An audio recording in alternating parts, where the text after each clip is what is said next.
Welcome to Daily Scripture Reading. I do not own the rights to this music. Genesis chapter 26, beginning at verse 6 and ending at verse 35. This is the English Standard Version. Isaac and Abimelech. So Isaac settled in Gerar. When the men of the place asked him about his wife, he said, "She is my sister." For he feared to say, "my wife," thinking, lest the men of the place should kill me because of Rebekah, because she was attractive in appearance.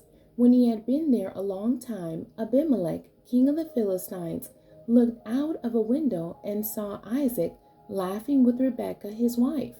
So Abimelech called Isaac and said, "Behold, she is your wife. How then could you say, 'She is my sister'?" Isaac said to him, "Because I thought, lest I die because of her." Abimelech said, "What is this you have done to us? One of the people might easily have lain with your wife, and you would have brought guilt upon us."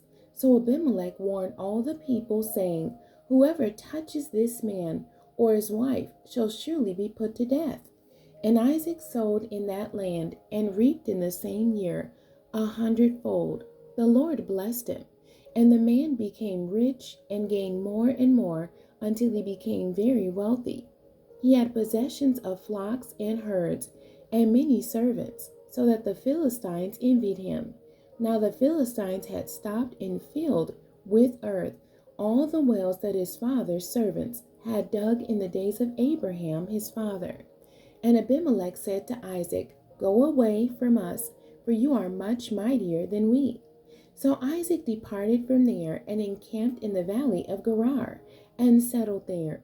And Isaac dug again the wells of water that had been dug in the days of Abraham his father, which the Philistines had stopped after the death of Abraham.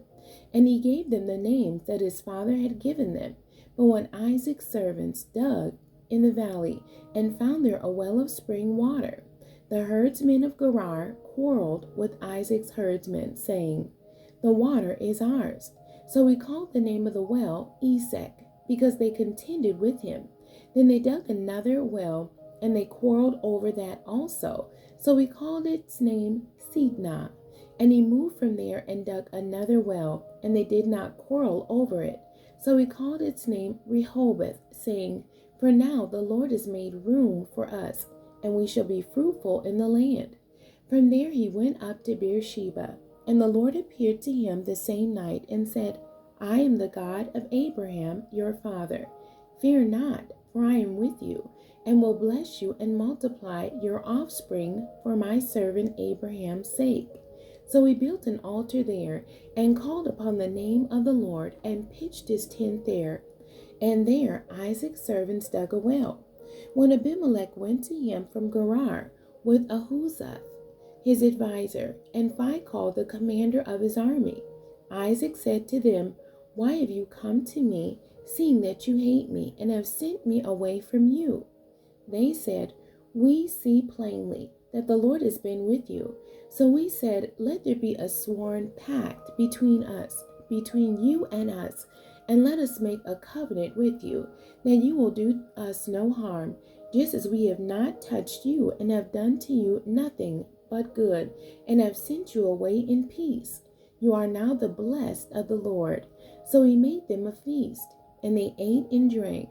In the morning they rose early and exchanged oaths, and Isaac sent them on their way, and they departed from him in peace.